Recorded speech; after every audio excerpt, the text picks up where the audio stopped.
Hey guys, Cassie Deputy at DeputyTribe.com. If you're new here, my name's Cassie and I am a homeschool mom of 7 kids. And today I want to do part 2 of how we teach language arts to our kids for really cheap. And it's the best language arts program I think you could ever do. So if you watched my last video, we talked about using this original McGuffey set. And this was all you would need to buy from now until forever. Your kids graduate high school. The other one that I want to talk to you about is called, let me see if I can find one of these books here, is called Eclectic Foundations Language Arts. Now, I'm probably going to butcher this because I didn't look too much into it, but the lady who created this, I believe, had a degree in language arts and took these McGuffey readers, which you can get free online, guys. So if you don't want to buy a set of McGuffeys, you can download these for free online. Now, these are not nearly as intense as these McGuffeys. They're a lot easier and not nearly as evangelical as the original McGuffeys. Not to say that they aren't, because they still have morals and they still talk about God and they're still biblically like worldview based, because that was what everybody taught back then. But they are less intense, which is why I like to flop between these two approaches when I teach language arts. But lest I digress. So these come in A, B, C, D, E, F, and I believe G. You'll have to check. I'll link their website below. And she gives you recommended age groups. So here, level B. Oh, where's the teacher's guide? Let me show you. That's level C. Level C. You'd think I'd like get prepared to do this video, but I didn't. Level B. Oh, here it is. Okay, so here's the teacher's guide for level B. Level B comes with the teacher's guide. It comes with these McGuffey word cards, which we will talk about. And then it comes with the student workbook. So levels A, B, and C all come with these and your McGuffey, which is the first McGuffey for my son Elias, who is 7. So now the teacher's guide, you simply open it up here and she'll tell you right in the beginning which books she used to put this together. So here, this is basically downloaded for very little cost. You can find actual copies of these books online, and she talks about the first Eclectic McGuffey reader. Her phonics lessons are based on Word Mastery by Florence Aiken, which is an old school thing. And grammar is based on First Lessons in English written by Thomas Harvey, which I'm sure you're familiar with. And most of the poems and copy work comes from these other famous things. So this is like a time-tested curriculum. So she does all the work for you. Lesson 1, here's how it starts. You read your McGuffey passage. You do your phonics, which I will show you. You do your handwriting, you do your poetry, and you do a short grammar lesson. They're learning cursive writing. They're learning each letter at the beginning of level B. And Elias is currently, let's see, lesson 60. So today we did 58 and 59. Okay, so let me show you like what we did today. McGuffey. So she has them read a story. So here it is. And we will read, like, let's read this story. Okay? We read this story. That's it. It's pretty short. And then she has these cards. And she picks out certain words from the story. And we cut them out, and they're all labeled. And then we go through the story, and we identify what is each of these words. So what is safe? What is wet? What is chick? This is a noun. This is an adjective, right? And this I don't know what this is. Safe place. So probably an adjective.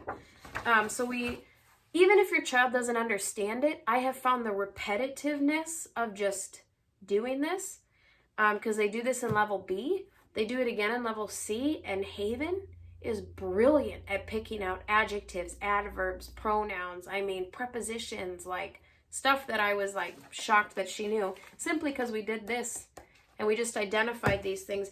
Every few lessons, we don't do new cards. We take our old cards and we play games with them and create sentences and talk about the different sentence parts. So that's really fun.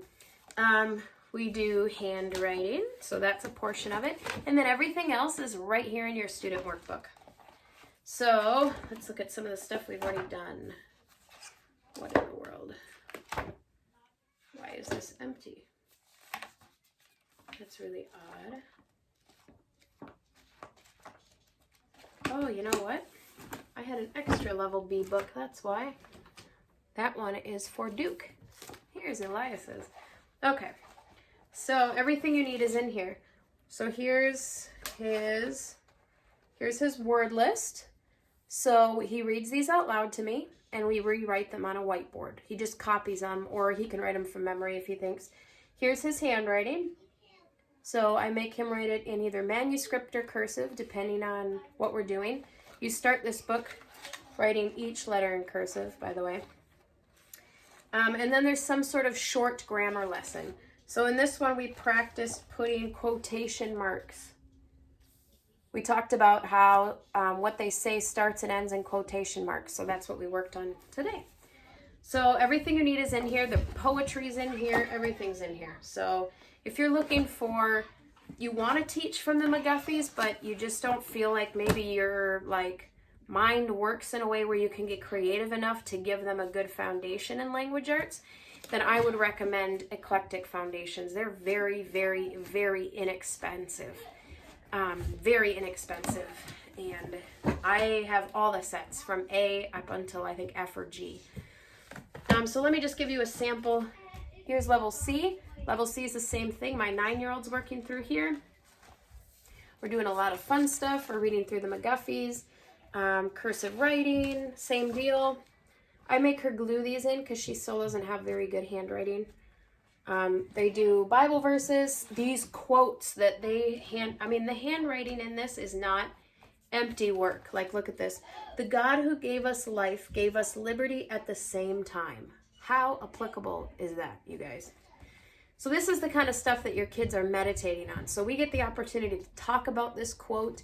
They're putting these quotes to memory. They're recognizing these names. So when they learn these things in other subjects, they have some sort of a context. Again, extremely inexpensive. And this has lasted us, I think she's almost 2 years on this.